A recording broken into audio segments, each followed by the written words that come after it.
Hello, welcome to Two Italian Women and the stories they tell with Erica Martin. And Diane Bovalino. And sadly, we are not together. Diane, I think this is the first time we've ever done a Two Italian Women series without being in the same room together. So this is going to be interesting. I know, since August. That's been quite some time. We are a pair. We like to be together. I know. I like feeling your energy. You've got the best energy. You kind of picked me up a little bit. So I'm just glad to be seeing your beautiful face today. I'm glad to see yours too. So I'm sorry, honey. What were you saying? I said, I miss your beautiful face. I miss your beautiful face. And, last time we talked and we aired a segment, it was on kicking off the new year and having new energy.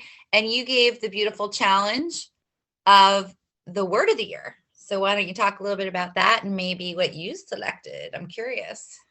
Yes. So we talked about what word of the year were we all going to pick? And last year, I said I picked the word love. So I was having a hard time selecting my word of the year. And I decided my word of the year is alignment. And the reason I picked that, what I've been working on already, I know it's January 22nd right now. Is it really? I know. Where did this month go? Oh, okay. Anyway, I'm sorry. I know. It was like the holidays flew by, and the next thing you know, we're like almost at the end of January. It's crazy. I know. So I've been sharing with my clients that I chose alignment. So for me, I mean alignment with my higher consciousness, and also I want to be in alignment with the decisions I make this year with my authentic self. So that means my authentic self. It means, what was I meant to do here, down here on this earth? What are my passions? So that's what I've been working on. I love that. That's January beautiful. 1st. Yeah. It's beautiful. And, you kind of been grooming it all along. It's just, this is what you defined as like your focal point for this year. Right. So it's kind of all the things that you've been doing and just saying like, this is like high priority. This is where I'm putting my attention, which is what I love about choosing the word of the year. It's so much different than the energy, let's say, of a New Year's resolution. Yes, I agree. Right. Because the New Year's resolution, we tend to not stick with them. They're very concrete. They're not very fluid. Right. And this is not saying like, oh, I'm making a resolution about something. It's saying I'm making a priority or my focus or attention on something. And so alignment seems like the perfect word choice for you between the business, the book launch, now starting the book club, which, I'm sure we'll talk about, perhaps at the end of this. So it's just kind of taking all the things that you've been doing and being really mindful and purposeful on like how you want to bring that, like you said, into your life, into the world, And one thing I know, which has always been a huge, a major importance for me, is family and friends. And I know last year, the book launch, the podcast, and really ramping up my business. And not that I didn't see family. Sometimes you can be with family and friends and maybe it's quick.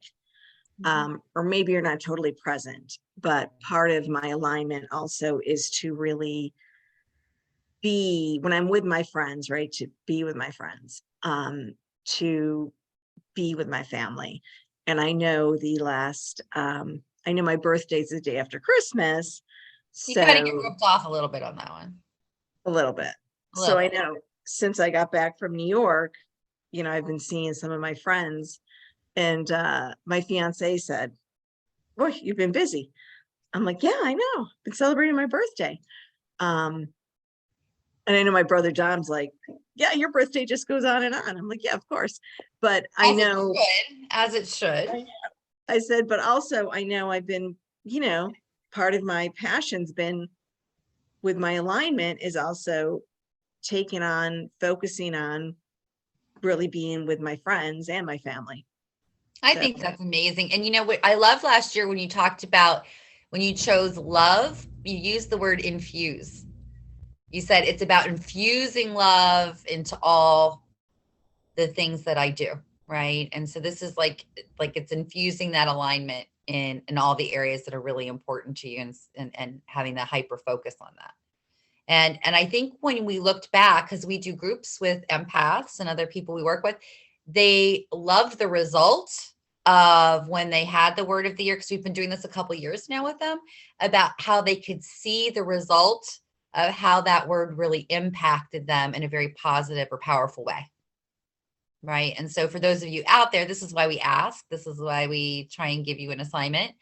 For me, I chose a very different word than I would normally choose. You know, I've chosen authenticity. I've chosen love. This year, I don't know why, the energy of 2023 for me is like palpable. I don't know how to describe it. It's kind of like feels like warrior energy for me. Does that make sense? Does yes, it? it Okay. does. It's like a It warrior does. kind of It does like for you. Hmm.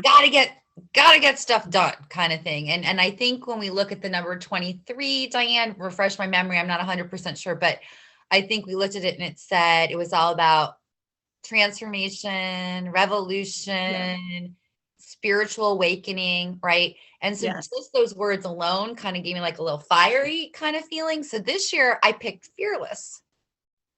And that felt like a power word for me, which is like such a transition from the more spiritual, like lower vibrate, like I don't want to say low vibrational, but more calm, like peaceful kind of energy. Fearless, like kind of popped up for me, but it's fearless in the sense of like my chronic disease controls a lot of my life.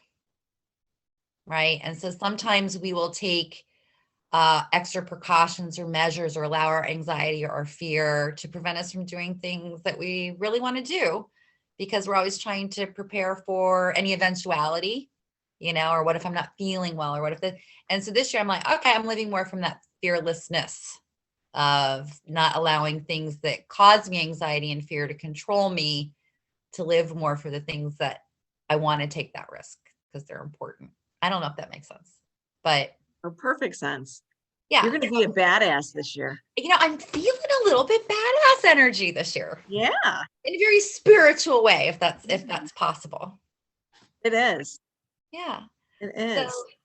getting rid of the fear, putting myself more in the driver's seat of things that I feel like I really oftentimes don't have control of. I still don't have control of them, but I'm not going to allow the fear to rob me of joy or other experiences that are important to me. So I'm kind of in that high vibe energy, which is good. I think I need it. I was very low vibe last year because of a lot of the health stuff that was going on. I was kind of like sitting kind of here. So we'll see. We'll Well, we see. actually, if you think we actually kicked it, actually, the podcast came from both you and I being very sick with You're right. COVID. You're right. But yet we were, it, you know, the illness put us in a low vibe, but yet we came out of it and conquered it into a high vibe and created this beautiful podcast. You know what? You are so right, Diane. You are so, and you know, I think back on times when my illness has been activated, and I'm sure maybe the same for you dealing with autoimmune stuff, when we are forced to kind of take that break and take care of ourselves, or have that downtime, oftentimes really beautiful things will come from that space.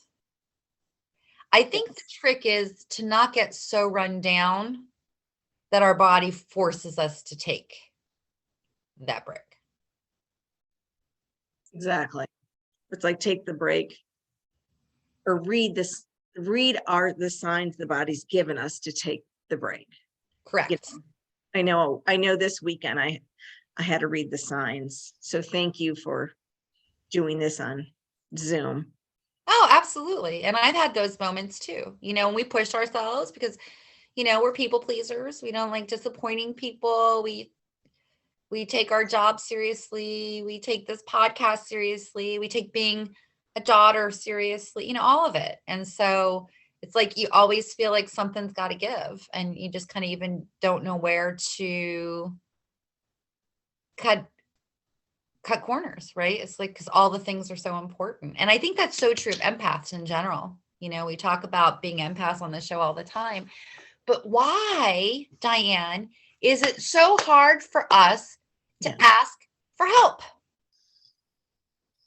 It's so hard. Why? I don't think it's in my vocabulary. I don't. I think it's I know how hard it is for you. I've been maybe more consciously working on that for many years. And I think the lesson that was most valuably taught to me was it's really ego. It's really like that loss of control. And it's maybe also for some of us losing that sense of, hey, I'm the one that keeps everybody together. Or I like feeling needed. I like being the one that's, you know, in control of helping everybody else. And it's like there's such a confusion that asking for help is like being weak, when in reality it's one of the strongest and most powerful things that we can do, right? It's just being real, you know? So I've learned to embrace it more, and I think my disease has been part of it, right? Because I don't really have a choice, but sometimes I'd be like, I need help, I feel horrible today, or I'm not. We talk about those 4 alignments, right? And what was number 4? Do your best. Recognizing your best isn't always going to be the same on every given day. Like, you know, sometimes I've learned I just have to adjust the bar. But so many people that we know, we struggle with it ourselves, but so many people that I know that are like truly like the most empathic souls happen to be in the nursing field, doctors, what else? Psychiatrists, like everyone like in the helping field. No surprise that the vast majority are highly empathic and stubborn as hell. Like they would never ask for help. What do you think about that? I mean, I don't think it's just a coincidence. No, like I know I cannot get my office unpacked and probably need help unpacking it, but no, I'll just tell myself I'm going to do it one of these days. Can I help you? Is it something I can help you with? I will. I'm serious. Yeah, I probably need help. Okay. Look at what a great step forward. Yeah. Seriously. Happy to help. You know, and it's like, I would just as a message to everyone out there, we all struggle with this. It is our pride, our ego. It's like, oh, I don't want people thinking I can't do it, or do they think I'm lazy, or like, that's all like nonsense that we feed ourselves. At the end of the day, if you say, hey, Erica, I need help unpacking my office, and I come over and you and I have a good time and we get it done, don't you just feel better? Yeah. How long have you felt that way though, Diane? Before you even brought it up as an example today.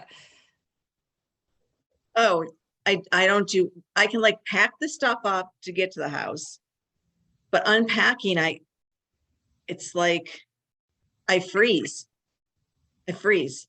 Is it like paralysis through analysis? Yeah. Like you just get so caught up in what am I going to do with all this that you just So now I don't want to be in the office. So that's why right now I'm down here working in the kitchen. All right. That's a beautiful kitchen, by the way. All right. But then that's something I can help you with. Thank you. You're welcome. Thank you. And you help me with stuff all the time, right? I mean, so that's what makes us a great team. And that's also why you have friends, to help each other, which is, you know, part of being fearless, I guess, is also like getting past the junk that you tell yourself and being like, you know what, I'm just not going to let that fear, that narrative, that story get in my way anymore. Like there's things I need or want, and I'm going to start going after them in a positive way, not with aggression or anything, but right. I'm going to get this done. Yeah. So Make we're this going to work list on and your get it office. done. We're going to get that done. Wait till she sees us. She doesn't notice. Like, Oh no, I'm not sending a picture. Well, and even if we have to do it a little bit at a time, you know? And I mean, and that's the other part of this. We don't have to accomplish everything all at once, and Right. having the patience of, you know, just chip away a little bit at a time, and eventually we're going to get there. But Yeah. empaths aren't really good at that either. We tend Uh, to go all in, yeah. like 2000% in. Yeah. So then and then when it doesn't all get done, I just think about it. Think about it. You know, I didn't get it all done. And then you're more exhausted because that thought takes up a lot of energy. Mm-hmm. More energy than you even realize. And so then it's like when it comes to having to execute the physical energy that it takes to get to eat, you're just too tired at that point. Oh, I know. I've been there. I'm there. I'm there. Yeah.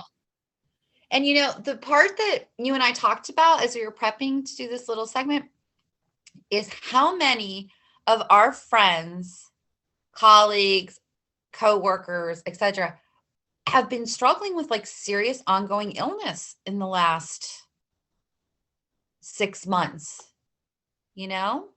And they're all highly empathic. And so it also speaks to how when we're taking on so much and so much energy from all these other people, how is that affecting us physically? We're maybe more aware of how it affects us mentally, but I think it impacts us in a physical way more than people understand or it can be measured. And emotional. Oh, And to me, emotional goes right to that physical. absolutely. It's like connected like that, like a puzzle.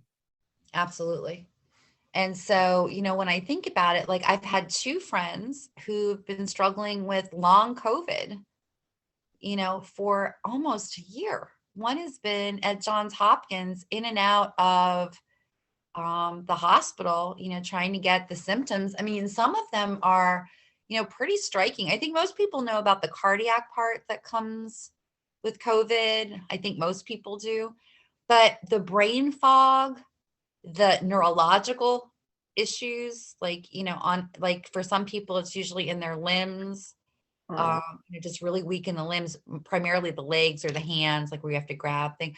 I mean, she's a really young girl. I mean, she's well, young girl, she's 30 something. You know, she's married with kids and she's like, you know, I got COVID and it's changed my whole life. She's on disability. She can't even work anymore. She had to drop out of graduate school. And I'm like, how horrible, that's you know? And then I have another friend who is like a little older, not old, but a little bit older. And she's a doctor and she had to like, she's a private practitioner. She had to cut her business in half because she can't work more than 5 hours a day, you know, without being bedridden from the effects of COVID. And she has all the brain issues, the brain fog, the neurological, you know, and people with autoimmune diseases, like increasingly, I would, if I had the time to do a research study, I would love to be able to go out and say, okay, you have an autoimmune disease that's been well documented. Are you an empath? Are you a highly sensitive person? Mm-hmm. You know, because it makes me wonder.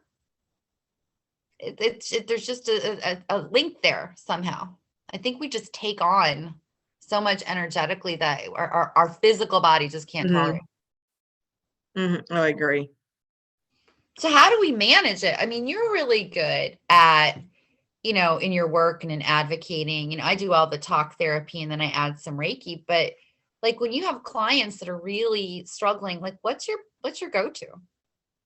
Yoga really, really is great because you really move and Mm, you move and it really, you're just moving it out of your body.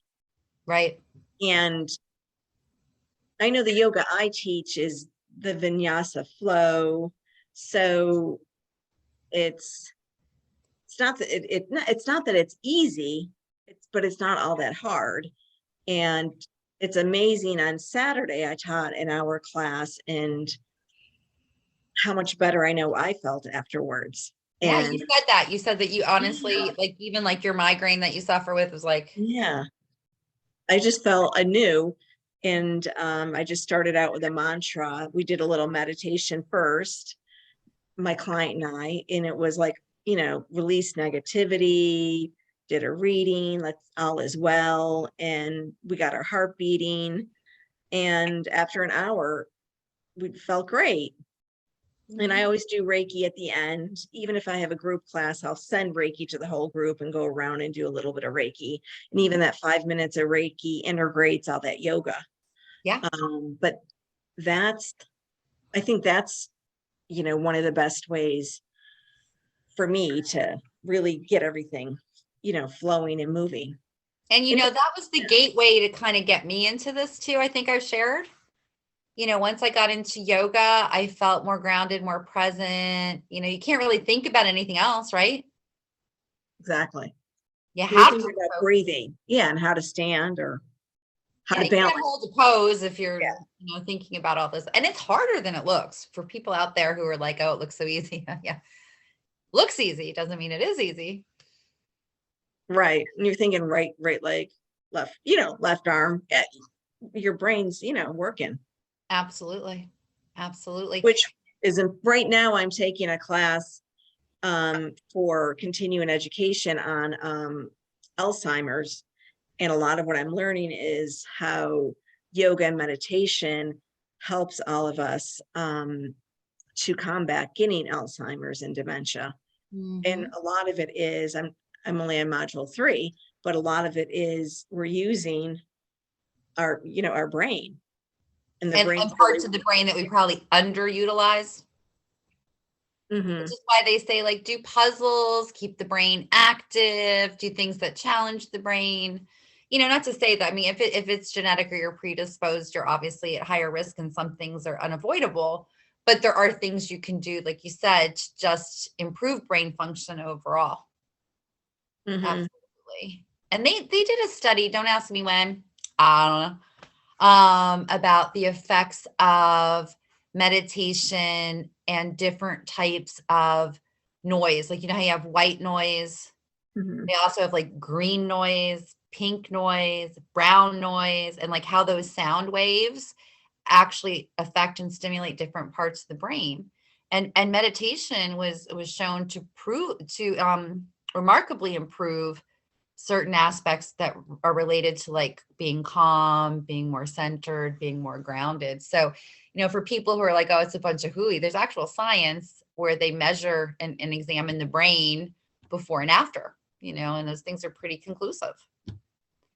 So for those who need more evidence, it's out there. It's wonderful. And I always say when I kick my classes up, the most difficult part is getting to the class. It's getting yourself on that mat. So I'm always like, pat yourself on the back. Absolutely. So just getting there. And then once you get into it, like, like our energy doing this, your energy with your teacher or with your other classmates, just really, boosts everything. Absolutely. And you're a great teacher, by the way. And you do virtual classes, which maybe people out there who are like, where do I even get into a class? I know sometimes that's the hardest thing. Or people, I have some clients who really battle with weight issues and they feel uncomfortable, or they feel like, I don't know if I want to take a class, or I feel kind of stigmatized. I'm sensitive about my weight. There's a lot of virtual things that you can do in the privacy of your own home. You do that. You do private coaching, things like that. There's a lot out there. So for people who are listening and saying, I've never tried, or maybe I want to try, but here's all the reasons right why I won't. And you can turn your camera off when you're in a class. And you can just watch the instructor. You don't have to I've been in classes and I've turned my camera off. And yoga is about you. It's your yoga. It's your poses. No competition. Which is how it should be. But for people who've had those issues, a lot of people for the same reason don't want to go to the gym. I feel self-conscious, or I feel overweight, or I don't know really my form or how to exercise. And so I don't want to be in front of other people. I feel embarrassed. Like, there's just so many. I mean, there's Peloton and all kinds of, did we just do a plug for them? There's Peloton, the Mirror, all these different things that are coming out that I think are catering to people who, want to be in the privacy of their own home. And maybe it affords them more opportunities to work out from a time perspective too, as we know, which is oftentimes limited when we're super busy. So it's all about just taking care of your mind, body, and soul. And so for so many people out there coming into this new year, it really is this kind of like rebellious, like we talked about, transformative and rebellious kind of energy. So you may actually feel that energy shift, which Diane and you actually pointed this out, which I thought was really insightful, is that maybe even that energy shift has some of us feeling vibrationally a little different. Yeah, I was like maybe a little low. Yeah, just a little low. Mm-hmm. And that ties into things you brought up, I believe. The seasonal depression, not enough sunlight, right? People who are struggling with seasonal depression do have a propensity to have very low vitamin D, which we naturally get from the sun other times of the year. But not only do you have low vitamin D, your body can't metabolize vitamin D. So that might be something to talk to your primary care doctors about. They can actually do it by prescription in higher doses so that your body can get more and metabolize it. You talked about the light you have. Yes, I have it here. Oh, you have it here? I had it on earlier, everybody. Oh, that's pretty cool. It's not like Yeah. just I don't know. I imagine like this big, like. And I just set it over when we were just talking before, I just set it beside myself. You can turn it on while we were on Zoom earlier. Awesome. Yeah. Awesome. So just a little reminder, if those of you are feeling a little lower energy, having a hard time transitioning into this year, you're not alone. You're in good company. But focus on that word of the year. Focus on some kind of movement, whatever that is going to be for you, but something that gets you moving, gets that energy shifting, helps you work through that stress. And, Diane, anything you want to wrap up with? I want to say to all of the wonderful empaths out there, nurses, doctors, healthcare workers, social workers, you name it, spiritual workers, like, thank you for all you do. I have so many clients in these fields who are so burnt out and overwhelmed right now. I feel like sometimes it's a really thankless job. To all of you, I'm going to be sending you Reiki. And Diane, how exhausting is Reiki? Yeah, it's very exhausting. I know I was saying to Erica that I think due to the low vibration right now in January, the lack of sun, at least here in Maryland, even with my light, I'm feeling pretty exhausted. And I've had many Reiki sessions and some Reiki teaching, and it's just exhausting. I love it, but it's been very, very exhausting this month. So I'm trying to replenish, drinking a lot of water, my green tea, trying to make sure I had some sushi last night, high protein, trying to do just what I tell, my clients. And one thing, as a little reminder to everyone, I think we talked about this, it's the slow time of year. So let's all just trying to keep that in mind and telling myself and getting extra sleep and taking it slow and canceling plans when I have to, which I had to do a lot of canceling of plans this weekend to take care of myself. And you need to do that, and you can't feel guilty about doing it. So for those of you out there who are like, I feel this guilt, well, don't do what we sometimes do, which is overdo, overextend, boom, you're sick. And then you end up canceling a lot more than just a weekend plan. You end up, sick for several weeks, and then you really, are low functioning a lot longer. So take those little breaks and be patient, one little bite-sized piece at a time. Diane, and your office, and I'll help you do your office. Thank you. I'm excited about that. And ask for help, people. When things are too much, ask for help. A good friend's going to help you, or at least help you figure out. I booked a spa appointment last night. Yeah. Just something to look forward to. Absolutely.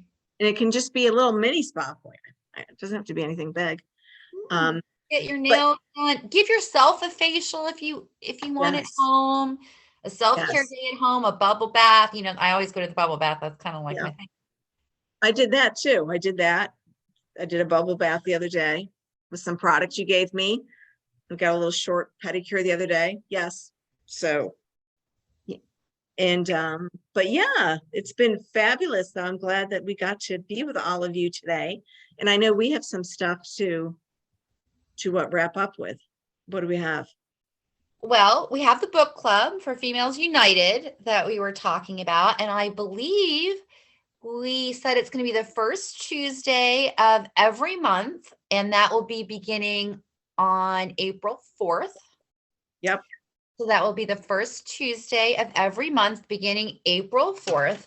And I believe we said that it was going to be, I do have notes on this, from 7 to 8:15 p.m. Eastern Standard Time. So for any of you who are interested, you can certainly send us a little message. We'll happily get back to you. You can email us at To Italian women, and I think the stories we tell. But in the end, it's always in our notes. Okay. She's What you always a guys see. technical person, as we discussed. Yeah. So if you're interested, we already have some people signed up. Oh, and the cost, we will get back to you on, I believe we said roughly $35. Yeah, 35 to 40. Yeah. $35 to $40 on the book will be included. Diane's book that, you know, had launched. When was your launch date? September, and I actually got the book in early November. Right. And so mine, which was supposed to launch in December and then in February, has now been, when did she extend it to May? I think it's coming out in May.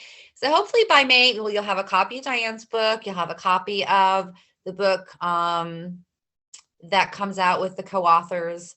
We're going to have authors come and speaking at the group. We're going to have, you know, a lot of guest speakers. So it's going to be fun. If nothing else, it's about bringing people together, women together, sharing good energy, sharing our stories, things that we can all relate to as women and empaths. And so if you're interested, please hit us up. We'd love to have you join the group that we've already got together and hopefully get even more people on board. Yes. Yeah. And again, our podcast is on all the platforms out there now. We've been on Apple a little over a month now. So feel free to put any reviews out there. And again, if we've earned any 5 stars, we truly appreciate it. And to the person that just gave us a 5-star, we're high-fiving you. Thank you. We appreciate it. Yes, we got our first 5-star in Apple, so we're quite excited. Thank you. We've also just gotten on board with Wisdom, which is another platform for self-help. And they reached out to us to bring us on board because they felt that we brought some expertise and experience that they were looking for. So you can find us there as well. And it's actually a great platform for those of you that are looking for more self-help kind of things. There's such a wide variety of things out there. And we found out we're up pretty high in Denmark. Didn't we? Yeah, we are very popular. Hello, yes. Denmark. Yes. Thanks for joining us. We do love you and we appreciate you. We can give you guys the stats on what 2 categories were up very high in Denmark. So we're very excited about that. In the meantime, set your own goals, your own happiness for this year. Enjoy the little small things, whether it's a 1 5-star review or a 1 afternoon bubble bath. Take care of you. I think that would be such a good way to maybe end this. Diane, what do you think? Yes. Yes. And again, much love from us. Mwah. Stay safe and well till next time. Bye. Bye.